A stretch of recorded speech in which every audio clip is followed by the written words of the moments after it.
conducted, the government has planned to conduct the state health assembly in all districts at district health assembly. So what government is planning, we have to get the information and need from the public, not for their own decision and putting things into the health. So we are getting the information need of the public from the village health assembly. So this government is focused on village health assembly on Independence Day, Republic Day, Gandhi Jayanti Day, and some special days also they focus on conducting village health assembly. From the grassroots level, they get information, the need of the public. So that will be promoted in block level. So we have conducted block level health assembly that formed involvement of all line departments in the block level with the coordination of BDO.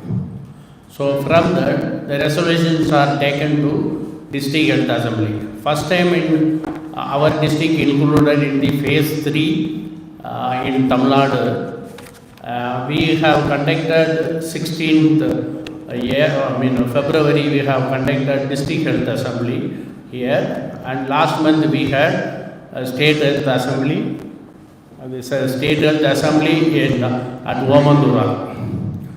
So it was a big thing. So the first time after COVID, state health assembly by Honorable Health Minister, we had a good time and focused many things from all the districts. Every district allotted 10 minutes to represent their needs. So collectively, they put resolutions at state level. They will implement in near future. This is health assembly. Likewise, World Health Assembly conducted in 1948. Then from 1950 onwards, so we are celebrating World Health Day on April 7th. So recently, since 2015, we are focusing on universal health coverage, a new scheme from the Government of India through state. So universal health coverage, it includes health for all, everywhere, everyone at village level. So there is an additional village health nurse in a village. They are at one place to treat the minor ailments every day. So this is a basic thing. They get all medicines, especially hypertension and diabetes. They get all medicines at village level. They need not to travel to the nearby GH or PSC. This is health for all, health for everyone, everywhere. So this scheme started from 2016. In every district, one universal health coverage block was selected. In our district, that's Kalambakam, Tirupurur block. They have all village, they have one village health nurse at station. So this is a scheme they followed. So what the health awareness and full body checkup we focus on health day and the fitness activity. So we'll continue, and last month through IMA we had even full month. So March 3rd we had leadership program and Women's Day celebration on March 9th, and March 17th we had State Council meeting, 24th World Glaucoma Day, and March 31st we had medical legal update for a whole day to update and protect ourselves from the practice.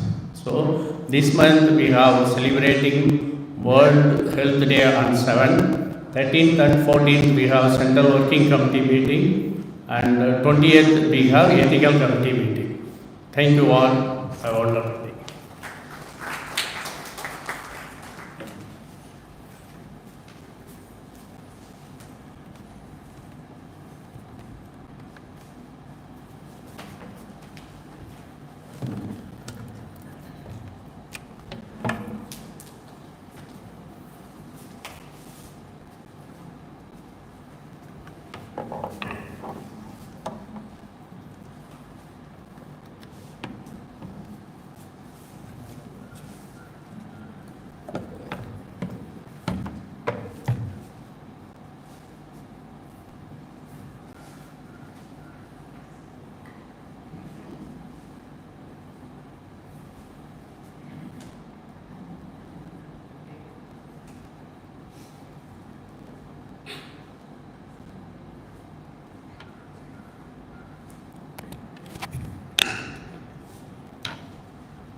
Secretary's report.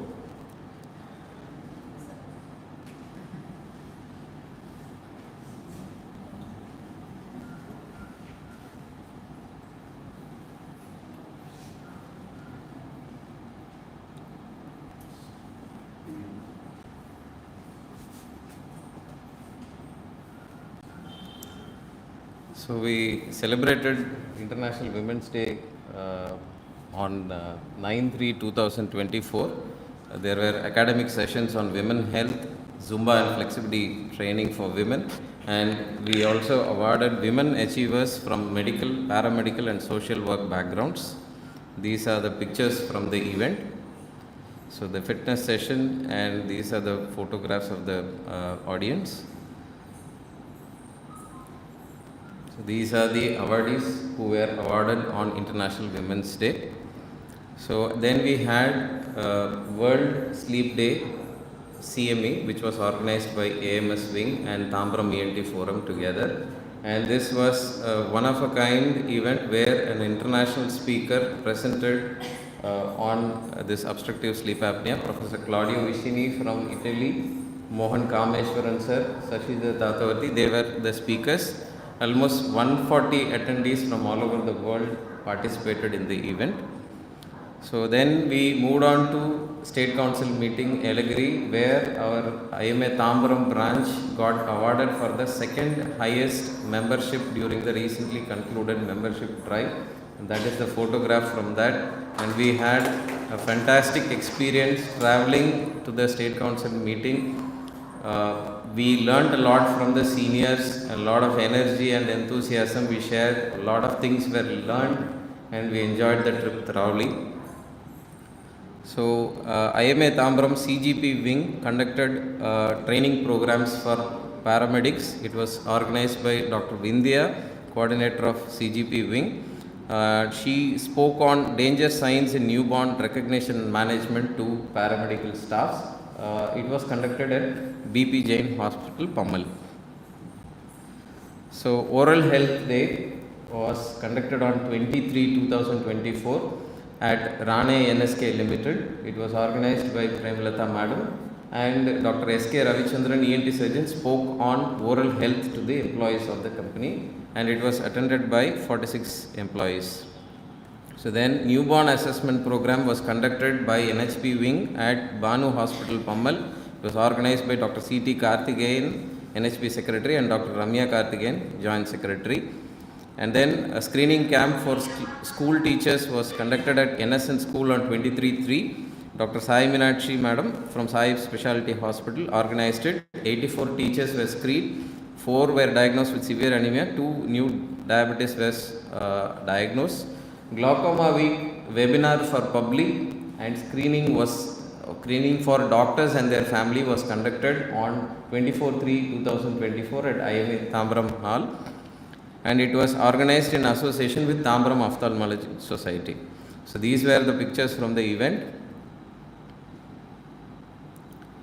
So then we had the IMA Tambaram Ethics Committee meeting for creating the SOPs for Ethics Committee meeting. For your information, IMA Tambaram is the first branch to have an Ethics Committee in-house. So all of the research paper or any case series you would like to publish, you can get Ethics Committee clearance from our own branch, and we are having our first Ethics Committee meeting on 20th of April this month. So we had a crisis situation from one of our member hospital where a mob with accompanied by lawyers were asking for money, and it was just not any negligence, it was just a recurrence of a condition, and which was handled with the guidance of our seniors. So then we had a medicine and law update 2024, which was one day paid workshop. It had a good response, and almost 150 doctors attended the event, and it also saw our state president and state secretary attend the event along with past national presidents as well. So then there was an asthma camp conducted by CGP wing by Dr. Vindhya at Nellai Child Care Center at Pammal. 20 beneficiaries, adult and pediatrics. They were free spirometry and breathometer tests were administered. So then there was a quality NHP quality meet conducted. About 50 doctors, paramedics and hospital admin staff benefited, and healthcare communication, bridging the gaps and building trust was the topic of discussion. So then we had a CWC planning dry run to the venue. Last Thursday we had it. So and today morning we had a fantastic energetic session, Health is Wealth. We had a World Health Day aerobic session today morning. So these are the photographs from that, and this is a video from there.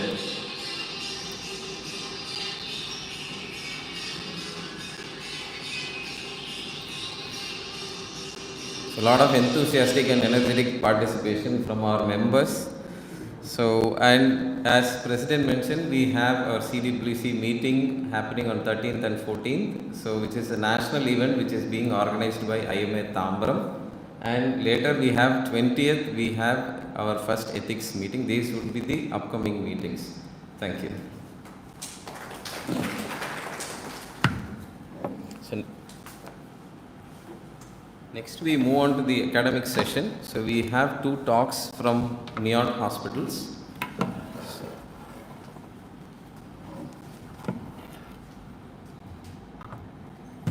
First talk would be by Dr.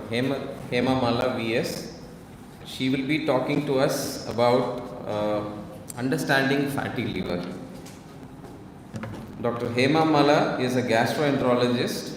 She is a specialist in liver disease and management of critically ill liver patients with over 20 years of experience. She specializes in the management of fatty liver, viral hepatitis, autoimmune hepatitis and Wilson's disease. She has done her DM medical gastroenterology and transplant hepatology fellowship from Thomas Stahl's Transplant Institute, Pittsburgh, USA. And she also has an IDCCM diploma in critical care medicine. Over to you, madam.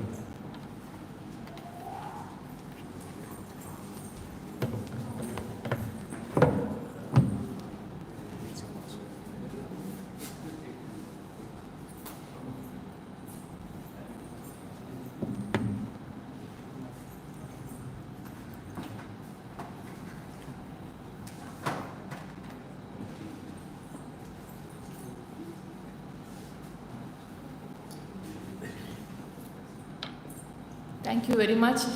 I congratulate IMA TBM, especially for the ethics committee. That's really fantastic because then we can collect data from the base roots, especially what's happening in the community, especially things like this fatty liver, the URA. Now, because it's for GPs, now with this ethics committee, it becomes very easy to collect data and present to the government. So I think that is, as Doctor said, probably it's one of the first in the country. I think that is something very much to be congratulated.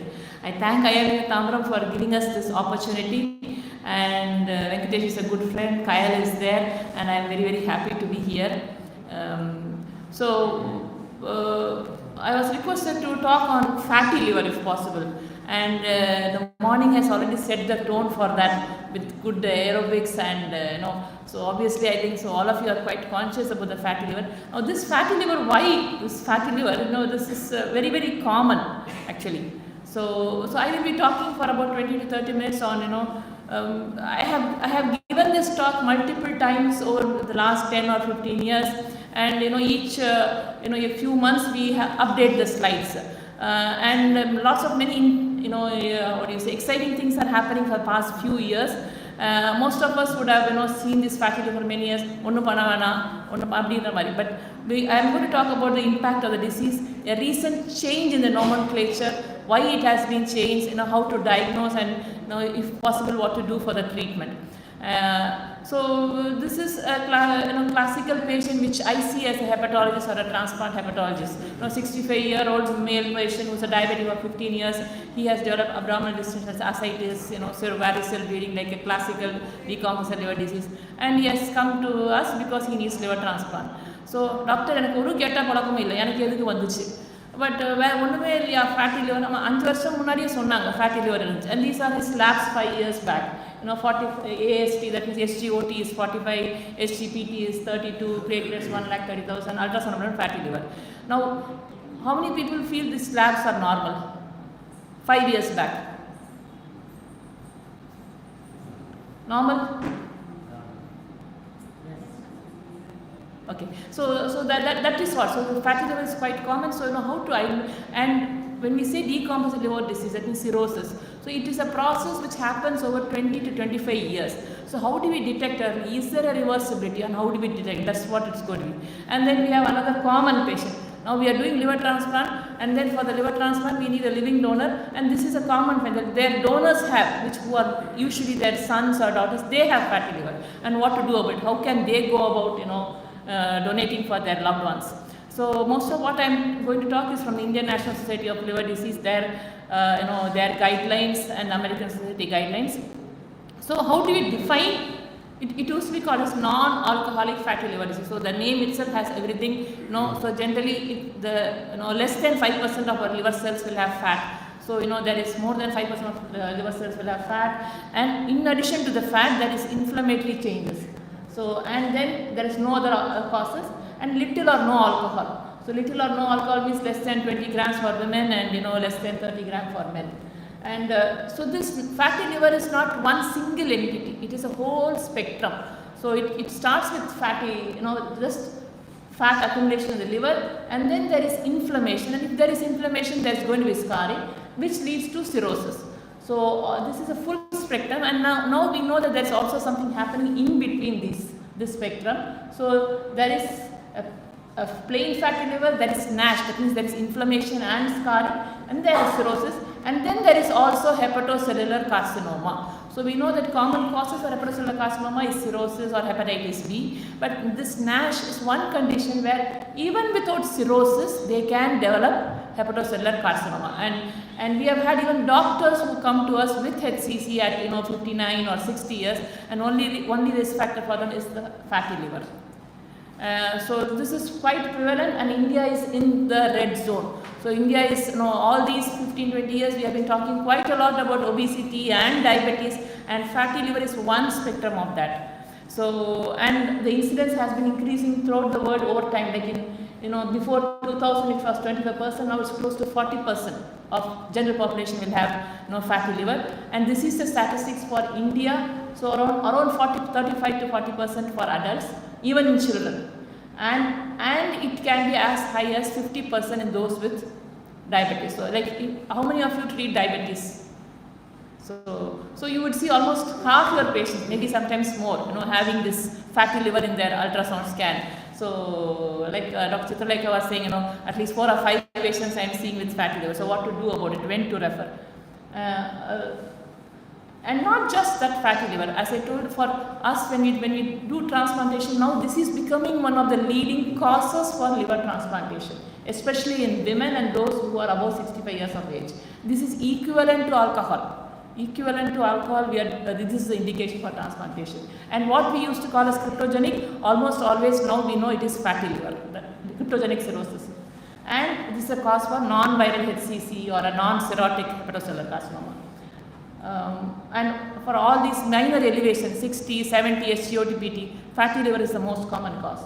And this is data from Namma Chennai. So they have from late 2008 or 9, Chennai has been having liver transplantation, and they have collected data over 10 years. What is the reason for transplantation? And if you see in the first session before 2014, like all the causes together, almost similar. But then after 2014 or 15, when now the transplant is established in Chennai, if you see, the most important cause is NASH. That is the blue color. So that is the most common cause for liver transplantation. So we need to be really conscious of this.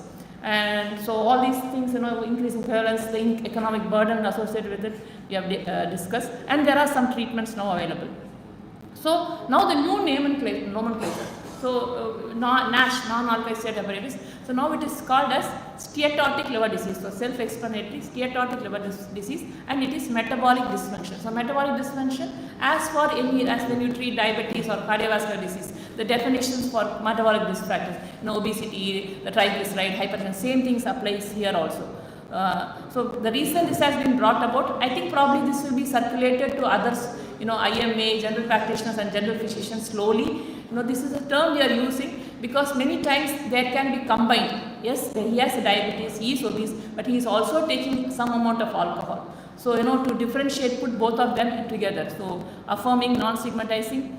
And we had this today morning, and this will be the risk factors for this. So, we are, if I go for an evening lecture, this will be the main thing. One, if it is morning lecture, this is the cause. All of them can cause, steatotic liver disease.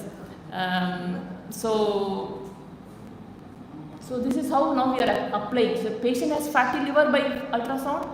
Does he have cardiometabolic criteria? We will go into that. If it is yes, then it is metabolic dysfunction. But if there is also alcohol, that means we call it as MET ALD. ALD, alcoholic liver disease. And the metabolic risk factors, most of you would be familiar. 1 out of 5. That means BMI more than 25. And now for Asians, it is 23 is considered as normal BMI. And all the routine sugar parameters, that means fasting sugars more than 100, blood pressure more than 130, 85, or if he is on anti-diabetic. So most of the patients, if you see, at least 1 out of 5. If somebody comes with fatty liver, they will have one of these risk factors. They will be slightly obese, they might be hypertensive, or they have high cholesterol. So it is in the same spectrum. So we look at all these. If any of these things are there, that means it is fatty liver because of metabolic dysfunction. The reason for NASH. So if you say pathophysiologically, basically, what's happening is this, like in diabetes, type 2 diabetes, there is some adipose tissue dysfunction, there is insulin resistance, and in addition, there is also a systemic inflammation. So these 3 factors are there. Why it is increasing in incidence? Most common is the diet patterns. We are just simply eating too much. We are simply eating too much of carbohydrates, and obviously the exercise, the amount of spending we do about the calories what we eat is also decreased. And so this is so common. Fatty liver is so common. Every day we will see some 10 prescriptions with fatty liver. So what to do about it? Should we say no longer can we say no panna venam. Now we can no longer say that. But what we need to identify is who is at risk NASH. What do you mean by at risk? So at risk means what? So I will go, so NASH, that means there is some fatty liver, is that F2 to F4 fibrosis. Why we need to identify is because they are the people who are at risk for liver related complications and ultimately mortality. So what is at risk NASH? So fibrosis. So we all know cirrhosis. Cirrhosis means pathologically we know there are 4 stages of fibrosis. F1, F2, F3, F4. 4 increasing, the nodule formation is there. So if it is more than F2, then we call it a significant fibrosis. That is the at risk NASH. Now we know this is pathology. So we cannot do biopsy for everybody. So how do we identify at risk NASH? So somebody comes with a fatty liver ultrasound, how do we identify that? So there are now non-invasive tests available for us. We will go into that. Now why do we have to identify this at risk? So why do we have to identify? Because those who have fibrosis, if they don't have fibrosis, if you see here this top one, they have normal life expectancy. That means if they follow them fatty liver for 30 years or 40 years, they have normal life expectancy. But if they have fibrosis, their life expectancy is halved. So we need to identify those at risk for fibrosis. And so if you can identify those at risk for fibrosis, then the reason for death is predominantly liver disease. But does that mean that if they don't have fibrosis, they are going to be alright? No. They are at risk for cardiovascular disease and non-hepatic malignancies. So again, if they have no fibrosis also, we need to concentrate more on their, the cholesterol, the blood, the weight control and the sugar control, all those things, because they are at risk for other diseases. So diagnosis, obviously we are documenting it by ultrasound scan, and then we are excluding other causes, especially the alcohol. Okay, and some patients, so when we have elevated parameters, liver tests, we tend to think is an autoimmune. So up to 1/3 of them can have, autoimmune markers are positive. That does not rule out, the NASH part. And when we say NASH, means basically there is additional inflammation, which we cannot diagnose without a biopsy. So the question to ask is it simple steatosis or is there advanced fibrosis when we see a fatty liver? And who needs screening for significant fibrosis, how to manage in primary care, and what do we do in hepatology? So, some of the non-invasive tests I'll go. So fat is diagnosed by all these imaging, ultrasound scan, MRI, CT, but most commonly in the community we are using ultrasound, but we use MRI, we use CT scan also. Why we use MRI? Because that is the best for, documenting the amount of fat. There's some simple non-contrast screening we can do that is the best for, especially in studies, that is the best for documenting the amount of fat. And for the CT scan we use for assessing the donors, because that will tell us how much fat he has and whether he is fit to donate or not. Just ultrasound may not be enough. Most of the time they will give a report as ultrasound grade 1, grade 2 or grade 3, but that is not enough for us. But in the community we don't have to use all of these things. And inflammation. So inflammation, how do we diagnose? Yes, when we have elevated transaminases, yes, it does suggest inflammation, but a normal transaminases does not rule out inflammation and does not mean there is no fibrosis. That is one thing we need to have in our mind. And the normal values are now considered to be 30. Anything above 30 is considered to be abnormal. Okay. So can we detect this advanced fibrosis by blood test? Yes, we can. We can detect advanced fibrosis by blood test. And then we also have transient elastography. Some of you will be familiar with what we call as a fibroscan. And so what is the one score if you can go out from here with knowing about fibroscan and FIB-4 score. So this is something, there are calculators available in that, I think most of you might be using that MedCalc and apps will be there. So you can just enter your age, platelet count, AST, SGOT, SGT. If you enter this will tell us what is the FIB-4 score, and this can tell us whether somebody has got advanced fibrosis or not. And there are some liver, some blood panel also is there. What we call as ELF, enhanced liver fibrosis. This is also commercially available with Lalpath or Newburgh. So we call it as ELF panel. So this is when we have some conflicting reports, we can send this blood test. That will also give us reports like this, which will tell whether there is significant fibrosis is there or not.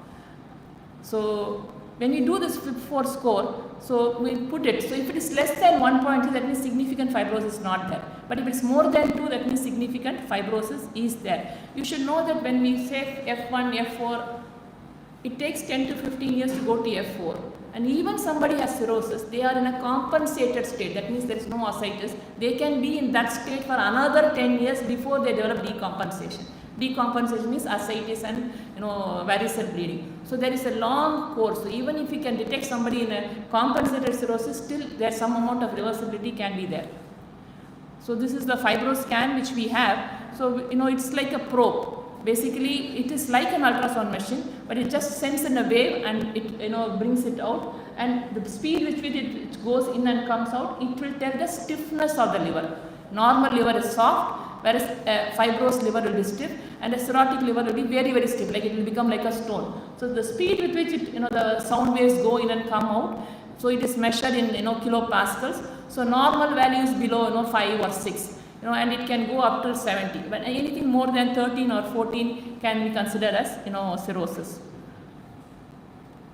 So INASIS suggests that if you have fibroscan, how many of you have used fibroscan? Maybe, yeah. So if you have that fibroscan, periodically, at least diabetics with elevated enzymes or those who have fatty liver, they should have this fibroscan at least once. So this cutoff, if it is less below 8.2, 8, so that means significant fibrosis not there. Anything more than 13 can be almost be cirrhosis. In between values is when we use additional parameters. So less than 6 rules of fibrosis. If it is more than 20, that means they have even portal hypertension. That means they can even develop varices. And if they have platelet count less than 150, this is one thing probably you can take from this thing. So many of them have slightly low platelets, 140, 135. That is an indication for significant fibrosis. They have no symptoms. Especially people go for lap chole, they go for hernia surgery, 140, 135, we don't really bother. But if they have fatty liver, this can indicate, significant fibrosis. And we also can, find out the steatosis, that means amount of fat, what we call as a cap. So there are too many numbers in here, but one thing we can know that something called as 260 or 70, it indicates there is significant steatosis. So who needs screening for advanced fibrosis? Especially diabetes, obesity with medical complication, those who take additional alcohol, and somebody who has first degree relative with cirrhosis or NASH or HCC, and this is also becoming increasingly common. So those people need to be screened for advanced fibrosis. So this is our patient, 48-year-old male, HbA1c is 6.5, is reasonably well controlled diabetic. His SGOT is 43, ALT is, SGPT is 35, ultrasound fatty liver, BMI 28, platelets 1,40,000. So what do we do here?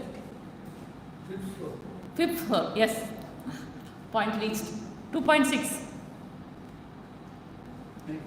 It's high.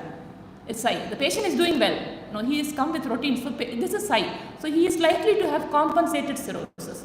And so once he has cirrhosis, that means he needs HCC screening. So he'll be doing well for next 10 to 12 years. That is the thing. We don't have to give a panicky report and all that. But at this stage also, if they lose weight, they can reverse. But at least they need to be on routine ultrasound scanning, and they need to know that that's already a significant liver damage. And liver stiffness was 14. If you do a fibroscan, that will be 14. So he is going to be perfectly normal, doing all work for next 10 years. So we need to know about this. And then this relatively younger man, his SGOT 47, 67, SGPT, platelet 180, BMI 32. Are we worried? This is more, number is more, no? AST, LT is more. Are we worried? Yeah, worried. But still his FIP, because he is young, so the components of that age, so he is young. So the FIP score is less. But he can still progress over the next 10 years. So he may not need an urgent referral now, but we need to give a counseling about the lifestyle changes and probably put him with some trainer who has come here and then ask them to change their lifestyle. So, and his liver stiffness was 7. So so he does not have to come to a tertiary care center, but he needs counseling regarding his lifestyle changes and probably medications. Yeah. So this so the FIP4 score has to be done. If it is less than 1.3, probably it can be managed in the primary care center, especially if you are diabetic. Every year we calculate that. If it is more than that, probably he needs to go to a GI or a hepatology care, and there we will assess if there is any other cause. Is there a role for liver biopsy? Generally, we don't do as a routine, because biopsy, as I told you, inflammation is a biopsy feature. I am not going to go into the details of that. So all these things I will skip. So coming to the management, till probably 2 months or 3 months back, if you say is there an approved drug, FDA approved drug for NASH, that means there is no FDA approved drug for NASH. But we do use many drugs because that has been recommended by various societies. But there is no FDA approved drug for NASH. Why there is no approved drug means, because as we saw, the only thing which will make a clinical difference will be if there is a difference in the fibrosis. There is no drug which has shown till now any difference in fibrosis. Some inflammation changes will be there, but no. But now it has changed. And so if you see, lifestyle intervention is single most important. That is the only thing which can reverse fibrosis. In our MBBS days, we used to say cirrhosis is fixed. There is no reversibility. But now we know that fibrosis can be reversed. It may not become normal, but at least one stage regression can be there. And weight loss through lifestyle modification significantly reduces features of NASH. So if you say, weight loss, what do you mean by weight loss? How much? 7 to 10% weight loss is what we need to aim. If they are starting at 95, his height is 170, his ideal body weight should be around 70 kilos.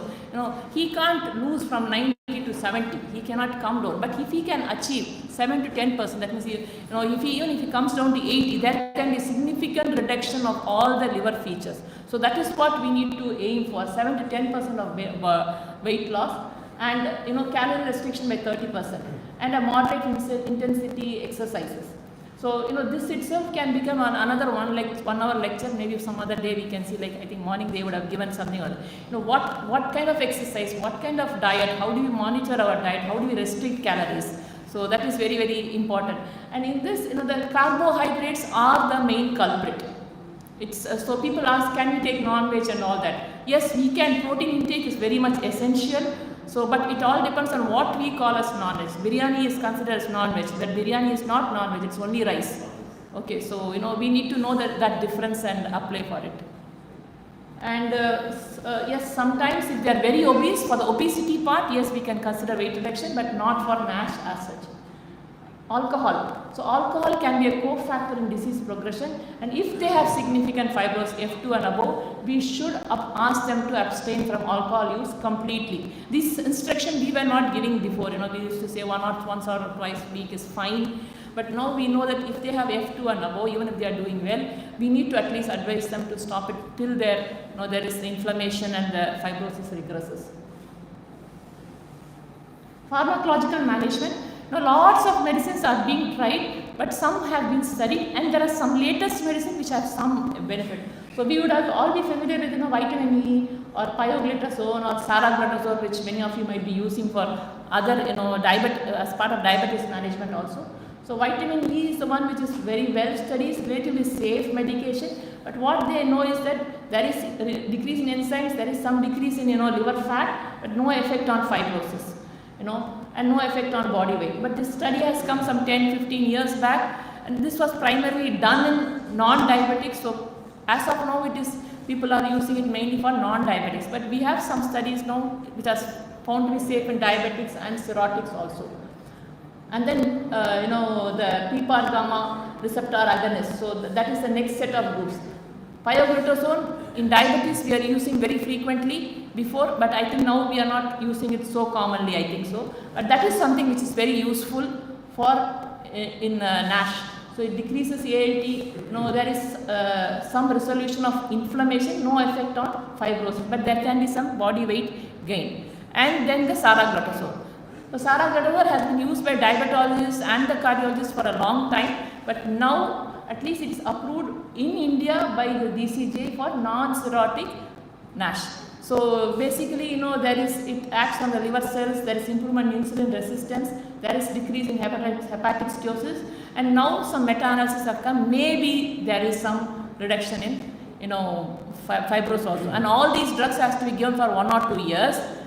After that, what? We do not know. Unless there is weight reduction, we do not know how long to give. Okay, there was plenty of activity about OCA, but we are not using it regularly. Yes, there is some reduction in fibrosis, but it has its own side effects. All this I am skipping. How many of you are using this GLP-1 agonist, diabetologists? Yeah, so this is a very, very good drug.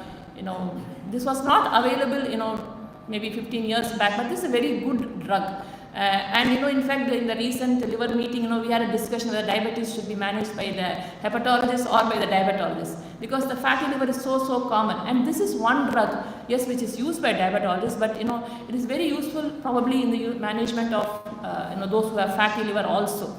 All the mechanisms, obviously, yes, there is some decreases to gastric timing, there is some modification of appetite, and there are some studies, and because it causes weight reduction, and it can cause up to 7 to 10% of weight reduction. Apart from the diabetes part, it has some cardiac benefits also. So it is a very, very good drug, and I think probably we are going to use it more and more frequently, semaglutide. And it's already approved for diabetes and chronic weight loss management, and we have started using. I'm not going into this details of this. And is there any drug for which now FDA is approved? This has come last month, resmetirom. It's not available in India, I think. But it is this is one drug which has been given for about a year, and there is a reversal of fibrosis, which is the key endpoint we are looking at, because that is the one which will improve the long-term prognosis. This has shown, and FDA has given approval. So we don't have to know about these drugs, but at least you can see that what we are looking at is we are looking at the hepatocyte, the metabolism, how the lipids are handled, how the glucose is handled. That is the key in the management of the fatty liver, and this is probably going to evolve. Maybe it may take another 5 to 10 years. I am sure, just like for hepatitis C things have become so easy, this will be more easier, but it's all metabolic management. That is the key here. So this is basically thyroid hormone receptor beta agonist. What happens if they already have cirrhosis? We don't know. Vitamin E may be given, but it's still not approved. Metformin can be given. I think there was one slide on what are So consensus on pharmacotherapy. So anybody with a biopsy proven NASH should be given. Anybody with a significant fibrosis on non-invasive test, it's an indication, and we have used these drugs, vitamin E, pioglitazone or saraglitazone. What are the drugs which are not useful? So I have mentioned here it is not useful, but these drugs are actually used at least metformin, statins. Those two are generally used by diabetologists and cardiologists. So it has its own benefits for that specialty. Maybe not for NASH, but definitely statins are good. Statins can be given even if the liver enzymes are mildly elevated. That is what we need to know. Statins and it can probably decrease liver inflammation in the long run. We don't have definitive studies, but if the patient has got mild elevated liver enzymes and then if they have fatty liver, statins can be safely given from the cardiometabolic point of view. Arsocol, which is so frequently used, maybe it is a drug with no side effects, but it has no benefit in NASH. So this patient, the first I told diabetic, 65 years, who came for a liver transplant. He went ahead and we did the liver transplant for him. But his post-operative course will be complicated because these diabetic patients are also sarcopenic.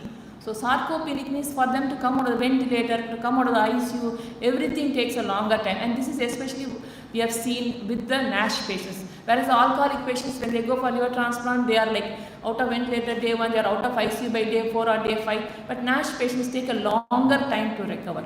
And most patients also get back that fatty liver in a year or two because they after the third month, they rapidly gain weight again. And then this second patient who was was potential donor for his wife, his weight was 98, his height was 183. He lost 10 kgs with dieting, especially by carbohydrate reduction, and then after 8 weeks he donated to his wife, and then his wife is doing well. So that means this is a potentially reversible condition if you intervene early. So and the liver can be fit enough to be given to another patient with a liver disease. So I've sort of rushed through many of those things because I'm not sure exactly how many things. Maybe we can give some time for interaction. So fatty liver is increasing in prevalence, and obesity, it is part of the obesity epidemic, obesity and the diabetic epidemic. And the key thing is to identify at-risk NASH.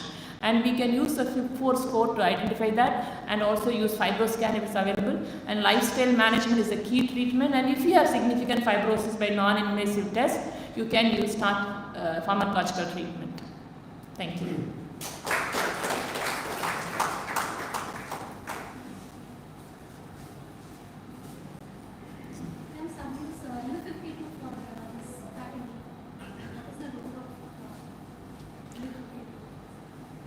So I think B52 is an Ayurvedic preparation.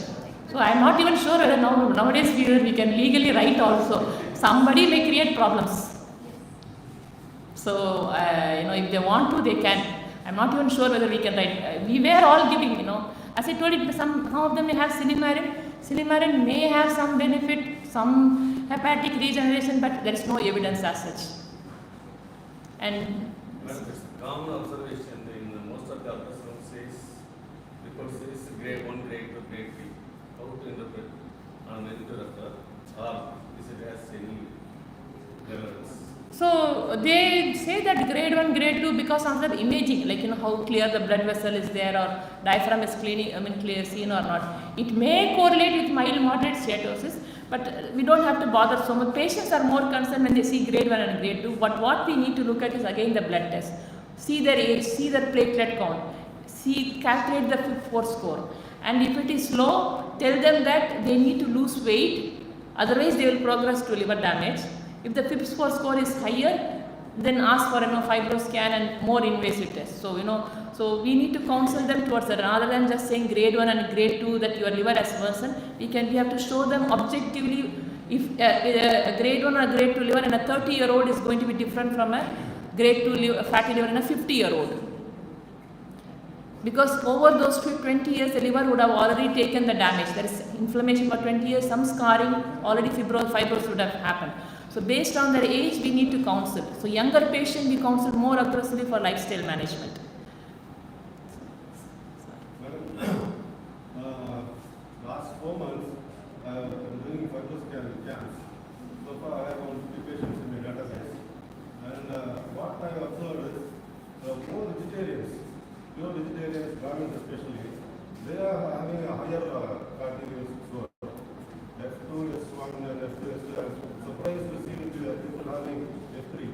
a priest who came to me at 60 years of age with a F3 score.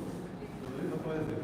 The other observation is I've been advising patients on lifestyle management, mainly weight loss. Also, people they ask me to go for lift other thing. I give them the option that it is an interest to use. And those patients also I followed up and I see that the particular score has come down. So I did repeat for after lift. I give them the option. Basically, I am treating with lifestyle management and vitamin analogs, mainly Nashville, and also using surrogate on genetic patients. What I observed is patients with cardiometabolic, MAFLD, they are doing very well with surrogate and few patients are doing well with vitamin analogs. And there are patients with S2 score. They have a very good outcome with lift. And few patients they also ask whether they can use Kedanali. I said yes, I give them the option because they are not metabolically compromised. So those patients, few patients they are doing very well. Symptomatically they are having a very good outcome. And common symptoms what I see in my practice is people with fatty liver, they also have bloating, dyspepsia, and intolerance to pulses. Those patients, when the reversal is attacked, they have to tolerate the food much better. They have good appetite. They feel more energetic and active. So I observe. One of the patients I have on obesity acid, patients adult doses, and the score has come down significantly last 3-4 months. Surrogate yes, it's got a good result. 4 months I've been using it. Vitamin E analogs, I use vitamin E with omega-3 fatty acid, Nashville. So that is giving very good results. And few people I combine with probiotics because one article says that the role of gut dysbiosis producing inflammation has got an effect on the fatty liver. So these are my study last 4 months. Yes, sir. So most of it, what you are selling is true, sir. Almost everything what you said is true. So starting from the last, probiotics. So the reason, the obesity and this, the fatty liver, why some people progress to cirrhosis, why? So that is, the key is in the gut microbiome. So the why gut microbiome, it can be because of the kind of food they eat, so definitely probiotics are helpful one. Second, you said vegetarian have got more fat. The vegetarians people have definitely more fat, especially it is because, the calories are more. So normally when we say balanced diet, 40% to 50% of carbohydrates and another 20-30% of proteins, that is lacking in the vegetarian diet. So that is the key. So we encourage people, if they want to lose weight, we encourage people to take more proteins. And I specifically tell non-veg saplam, that's the first question everybody asks. So when we say non-veg saplam, I tell them don't take the gravy. So chicken gravy. So with the gravy they will eat only parota and rice. So which is not non-veg. When we say non-veg, it is the protein meat. So they need to eat that. So but in our culture, when we say non-veg, kurma with parota, salna is non-veg or biryani. So if it go to that protein is what we need to insist, not exactly non-veg dish and all that. So those two things are there. Saraglitazole is definitely very, very good. Yes. So this Li52, I think most probably your patients are benefiting because you have counseled them very well about their lifestyle changes. Moment they cut down the sugars, the inflammation comes down. If they just cut down the sugar alone, the coffee sugar, like even today morning the coffee has got so much of sugar. So, so it is like tiresome. So if they cut down on sugar itself, the inflammation will go down. That is the key, sir. All the observations are right, sir. But I am really not sure about Li52. Maybe IMA can, guide us whether we can prescribe or not. I am very scared. Because there are some patients who have come back and asked me, why are you writing? There is something, what is that, Fibogel. It is an Ayurvedic, I never knew for a long time. It is an Ayurvedic preparation. It is not, so I do not know what will be the IMA stand. Some people may come back in a few years to ask us. So I try to go for plain Isabgola husk. So sensitivity of fibroscan. So it is very good in the extremes. Very good in the extremes means it rules out fibrosis, very good. If it is 6, there is no fibrosis, very good, 90% good. Value is 14, rules in significant fibrosis, very good. If somebody has value of 11 in between, so that is where the sensitivity will be 60 to 70. In extremes, it is very good to rule out fibrosis and very good to rule in cirrhosis. In between, yes, that is why we have to use other tests. Very good talk, I would like to make one comment regarding what Sir was suggesting. Regarding the lifestyle interventions, low carbohydrate, high fat diet protocol is the way to go about when it comes to most of the metabolic disorders. I'm really convinced about it because we run a program. We have about 42 patients in this. 110, 120 kg, this is the kind of weight majority of them had a lot of the metabolic complaints. There's a significant reversal in most of these patients, especially we were following through them who had a very higher FIB4 score. Complete reversal was possible. It's not just regression from state, there is a reversal. Complete reversal is possible if they lose weight. Lose weight, yes, definitely. The weight reduction is the key.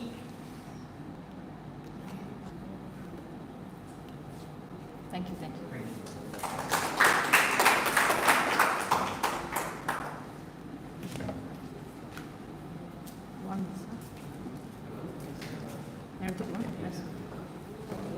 Thank you, madam, for that enlightening talk. So next we have Professor Manigandan, who is going to be talking to us about minimally invasive surgery in urology, a paradigm shift. Professor Manigandan sir is a urologist. He is trained in robotic urology, which is one of very rare, one of the few people trained in robotic urology surgeries. He has done over 250 robotic procedures, which includes complex procedures like robotic radial cystectomy with intracorporeal orthotic neobladder. And he has also done 300 successful renal transplants. So welcome, sir.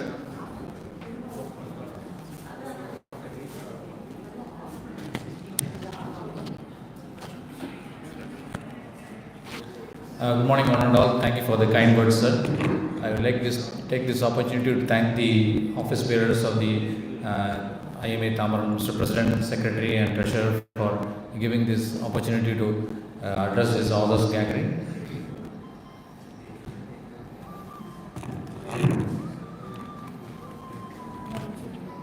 This will be a brief talk on the perspective, the scope of urology. The scope of minimally invasive surgery in urology and this subspecialty and the work we do at MIOT hospitals.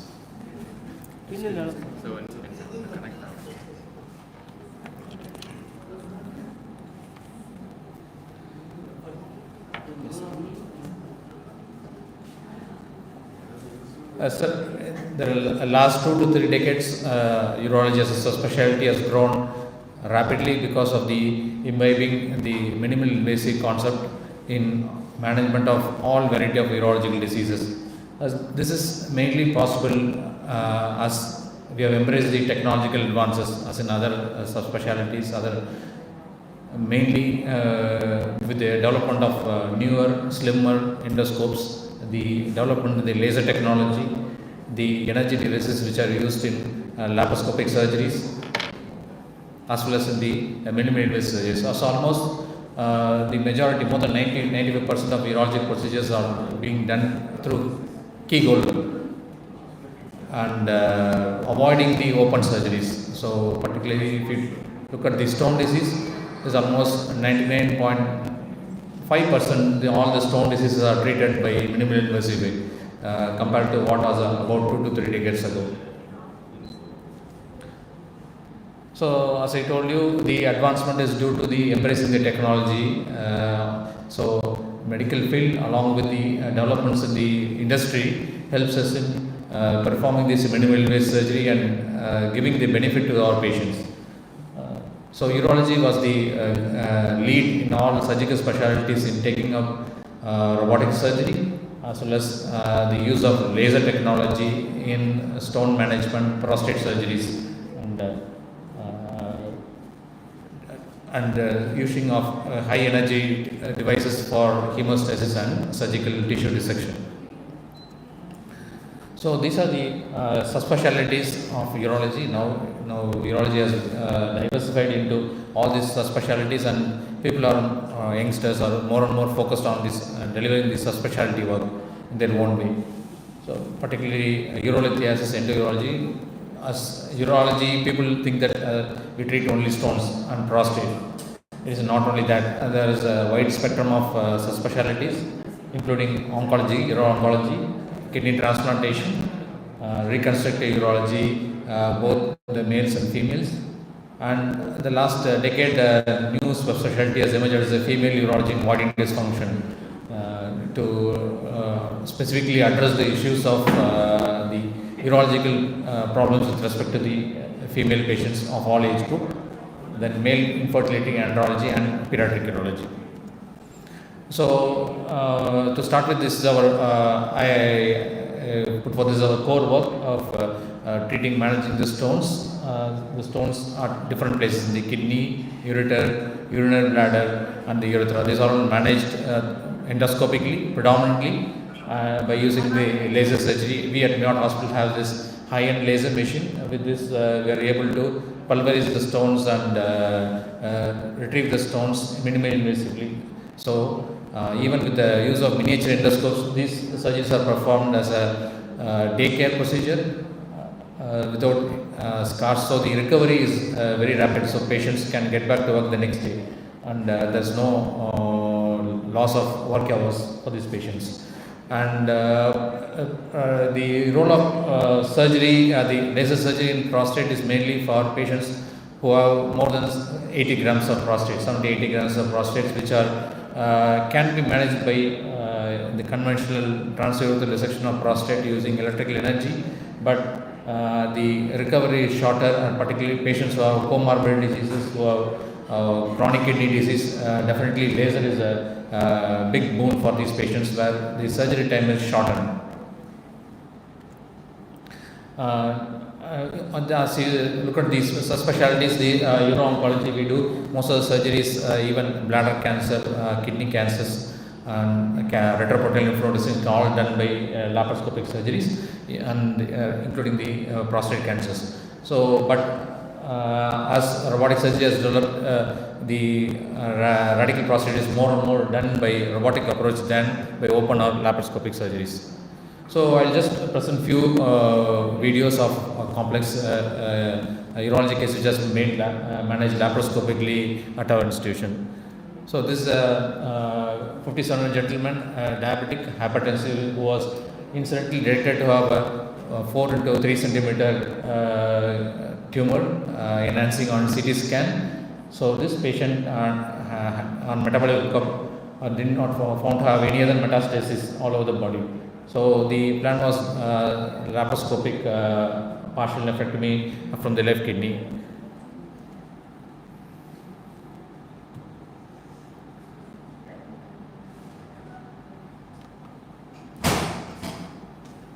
So the initial steps is the mobilization of the left colonic flexure. So once the colonic flexure is flexed, this is the renal blood vessels, renal vein and the renal artery. This is the tumor, which we, after the vessels are mobilized, then the blood supply is interrupted for a few minutes, and then the tumor is excised from this. In partial nephrectomy, is very important to interrupt the blood supply for a few minutes in order to have a bloodless field, so that the tumor margins can be clearly identified, as well as suturing in a clear field is very important to obtain perfect hemostasis. In partial nephrectomy, the main critical step is that the surgery is time bound. So kidneys can tolerate ischemia for about 30 to 35 minutes, and this procedure has to be completed in that time bound fashion. Otherwise, the kidney will go for a significant nephron loss. So this is the since the kidney parenchyma is friable, this is a technique we employ to obtain hemostasis using the plastic clips called the HEMAMALA clips, which are sequentially applied to compress the renal parenchyma. So compression is very important to obtain hemostasis.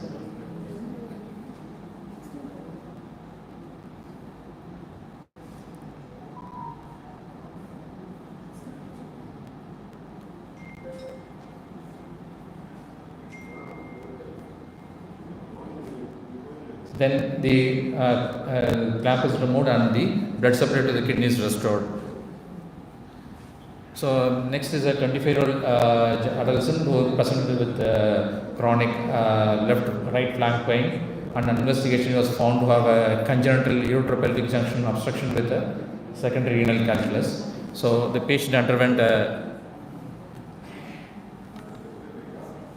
laparoscopic while we thought the stone was removed, and we disconnected the uretropelvic junction. This is the ureter which is spatulated, and then it is anastomosed back to the renal pelvis over a double J stent.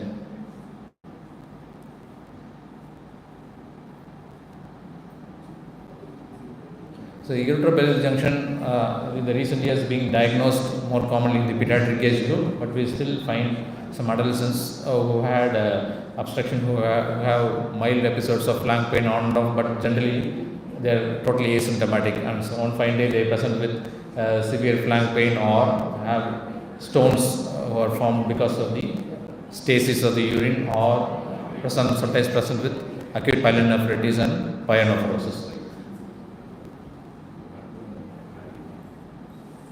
So laparoscopically we can manage this condition, and so the patient gets the full benefits of minimal invasive surgery.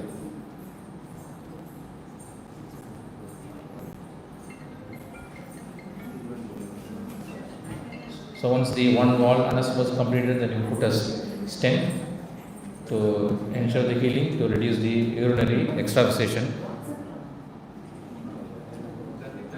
A stent is typically removed after 6 to 8 weeks.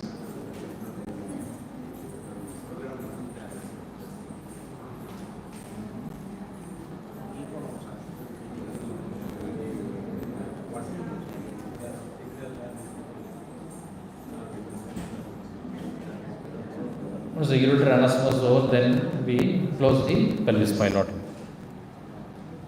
So this is a very interesting patient of a 37-year female who presented with an uncontrolled hypertension, giddiness episodes, syncopal attacks over a period of 6 months. She was present to a general physician who evaluated and then referred her for the evaluation of the right adrenal lesion. So the CT scan showed an enhancing lesion about 6 cm in the right adrenal gland with the elevated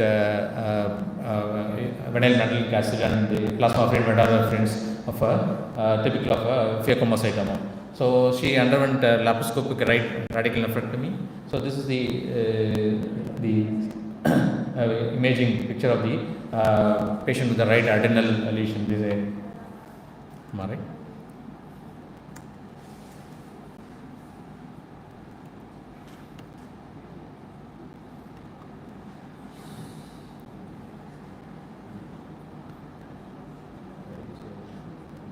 So you can look at see that the lesion is abutting the undersurface liver and the upper pole of the right kidney.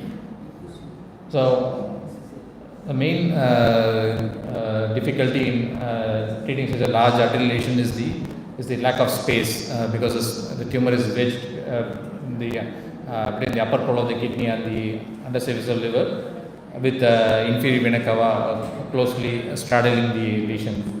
So the main important steps in this is that first you identify the inferior vena cava, separate the tumor. This is the one of the branches of the adrenal vein, adrenal branches supplying the adrenal gland. So that is divided between the eclipse.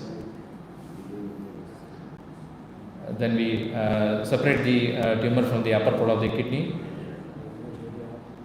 Sometimes we find small tumor vessels supplying from the upper pole of the kidney to the adrenal gland. But the main blood supply is the predominant supply is the adrenal vein. So during the whole surgery, the anesthesiologist guidance is very important. step to control the rapid rise in the blood pressure during the surgery, and we try to avoid handling the tumor as much as possible during the surgery to prevent episodes of hypertensive crisis. This is another very interesting and very rare patient who had a female with diagnosed with hypertension, and the Doppler evaluation found a renal artery aneurysm which was confirmed by a CT abdomen. The aneurysm was located at the bifurcation of the segmental vessels. The surgical plan will be easier when one do a right nephrectomy, but the kidney was very functioning well, and since she's a young female, we decided to go ahead with the explantation of the kidney and bench reconstruction of the sacral aneurysm and auto transplantation.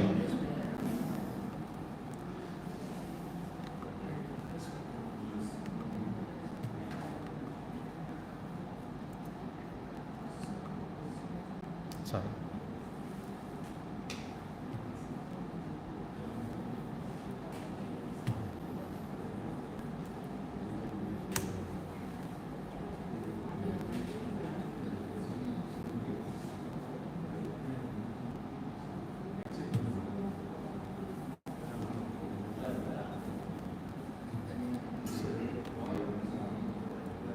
Sorry.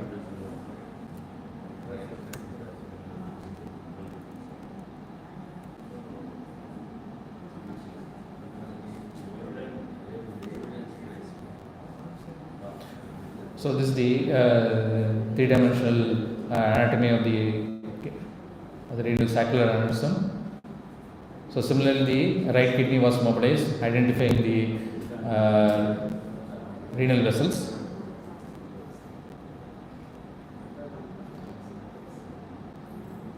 So that's a right renal artery and right renal vein. They are dissected up to the junction of the inferior vena cava.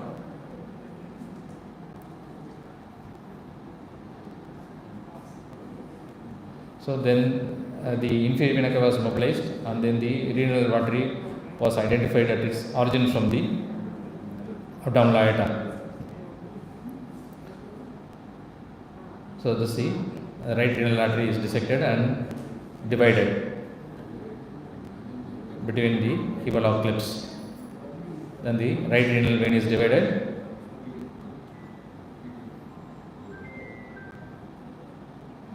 Then the kidney is retrieved in an endocash block. This is the bench. The bench we found this is the aneurysm about 3.5 centimeter. That is the renal stem, main renal stem.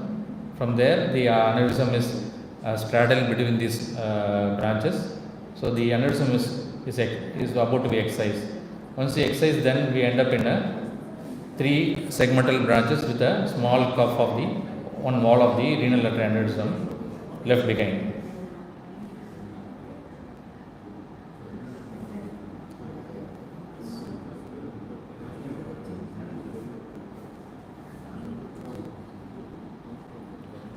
So these segmental branches are joined together in the bench to create a single stump. This is done to avoid the warm ischemia if you want to do it in the patient. It is similar to a kidney transplantation with multiple renal arteries.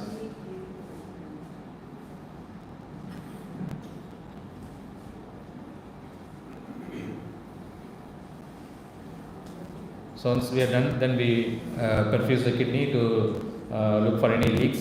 So this is a bench preparation is done. The patient's ipsilateral right iliac fossa. So then we do the renal vein and renal artery anastomosis as for a kidney transplantation.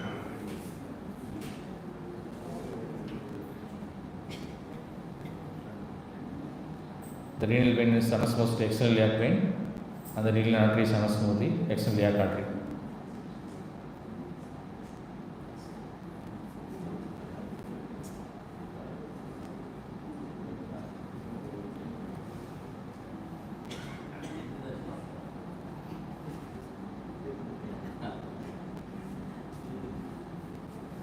After that, we perfuse the kidney. The kidney is well perfused. So this helps in preserving the kidneys without the need for a nephrectomy. So we do surgeries for the female vaginal wall prolapse post hysterectomy status, laparoscopic sacral colpopexy.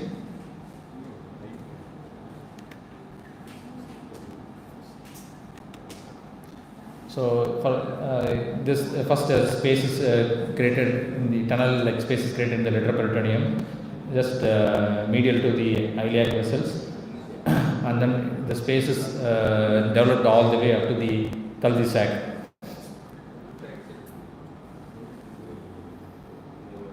So then a mesh similar to a hernia mesh is prepared in a T-shaped fashion or in Y-shaped fashion, and one of the limb is fixed in the cul-de-sac.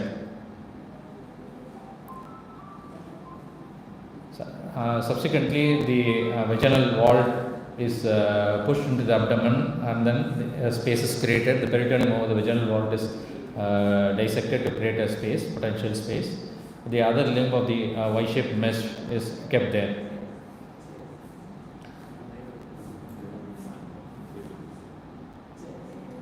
Once this fixation is done, then the common limb is then fixed to the sacral promontory.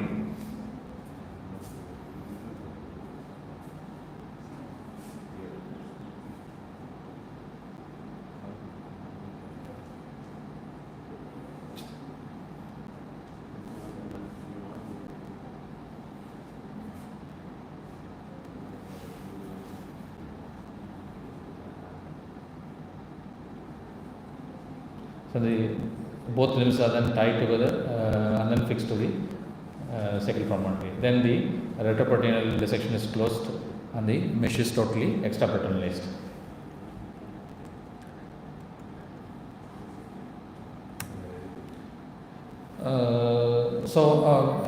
We perform laparoscopic donor nephrectomy for the voluntary kidney donors. The laparoscopic donor nephrectomy standard has become standard for all the donors now to reduce the morbidity of the donors. So the donors are motivated enough to come for transplant donation. The surgical challenges do the donor nephrectomy laparoscopically on the right side because of the short renal vein, and once we take it out the vein, there is a potential chance of bleeding from the inferior vena cava, so the surgeons compromise the length of the renal vein. So this is a short video which shows the steps which we use for the laparoscopic donor nephrectomy on the right side. This is the renal artery. We divide first clip is applied, then we use the vascular stapler. Assistant fires the vascular stapler flush with the inferior vena cava. So we just get a small cuff of the inferior vena cava, and then further dissection we do close to the aorta to take the long stump of the renal artery. So by using the vascular stapler, we are very sure about the hemostasis of the inferior vena cava, and the surgery becomes more robust, and chance of complication to the patients are very less, because the donor surgery has to be 100% complication free. So there are few subspecialty services which we offer at MIOT, the reconstructive urology, all spectrum of urethroplasty. We do perform anastomotic urethroplasty, buccal mucosal urethroplasty, and disease of the urinary bladder, creating an orthotopic neobladder for oncology, all we perform. And we do surgery for patients with female urethral stricture. There are many females who have been on constant urethral dilatation because of difficulty in voiding. So we perform vaginal graft, buccal mucosa, or buccal mucosal graft urethroplasty for these patients. Then there are few middle age and patients who are in the 5th or 6th decade who have stress urinary incontinence, who have been managing with diapers. We perform the transvaginal tapes for this TOT and TVT for these patients. It's almost a daycare procedure, and then their incontinence is very much taken care of these patients.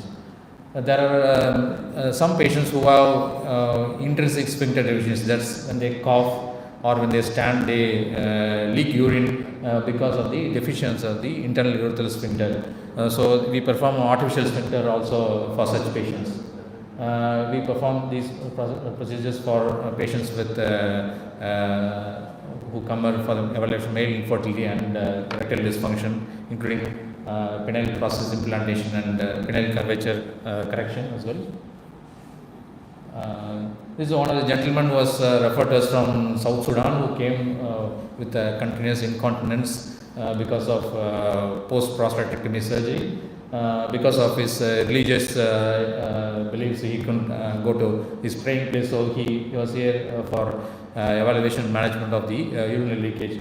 So we did the urodynamic evaluation and found that his internal urinary sphincter is also was weak and history of prostatectomy, so he was continuously leaking urine. So we performed the artificial urinary sphincter implantation for him. This sphincter has three components: a reservoir, that's a balloon which is filled with about 50 to 60 centimeters of 50 ml of saline. Then we have a pump, that's a which patient can himself or herself can control. This is placed typically in the scrotum for males and the labia majora for the females. Then we have a cuff. It compresses the urethra. So when the patient wants to pass urine, he just presses the pump, the cuff relaxes, and then he'll be able to empty urine.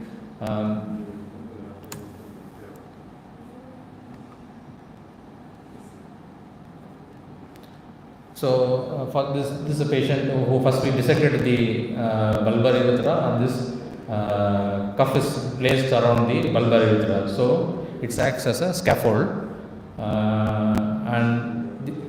and compresses the urethra. So these all three components have tubings. These tubings are connected together in a watertight fashion without air bubbles. That's very important, not to avoid air being coming in contact with this.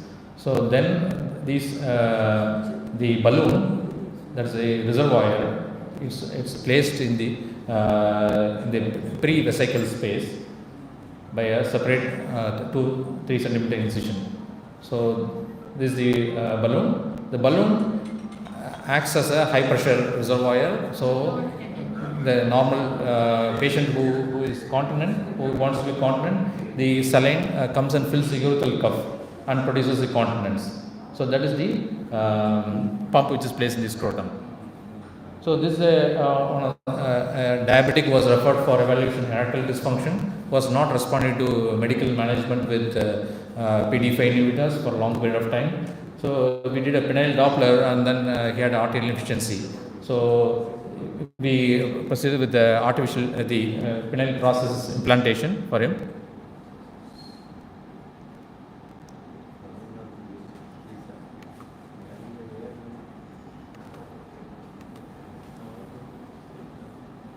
So in penile implant, there are two types are there. One is the inflatable penile implant and a semi-rigid implant. Because of the cost issues, this patient opted for a semi-rigid penile implant. Inflatable penile implant, it is similar like the artificial sphincter, where you can use a pump to achieve erection, but here we have a flexible rod-like structure which is placed in the both carpora cavernosa after creating a tunnel. A potential space is created. So this patient, the right side has been done. Now we are using the left side. Depending on the patient's length of the carpora cavernosa, the implant size can be sized, cut, or you can increase the length. And once it is placed, This is the final erection status. The patient can bend the process after 6 weeks and he can perform sexual activity. Okay. Many thanks to the IMA Tamil branch for giving us the opportunity. It was very nice to interact with all of you. Thank you.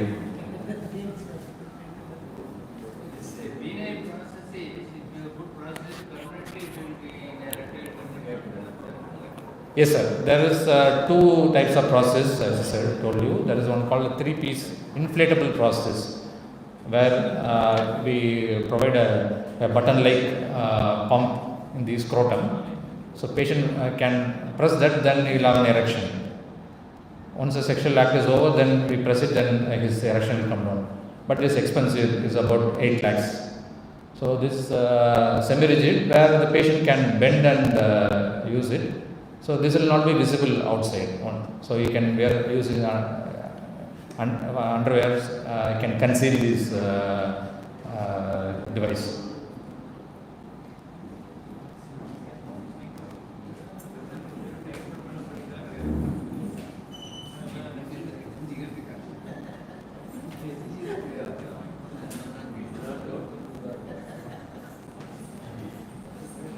Thank you, sir.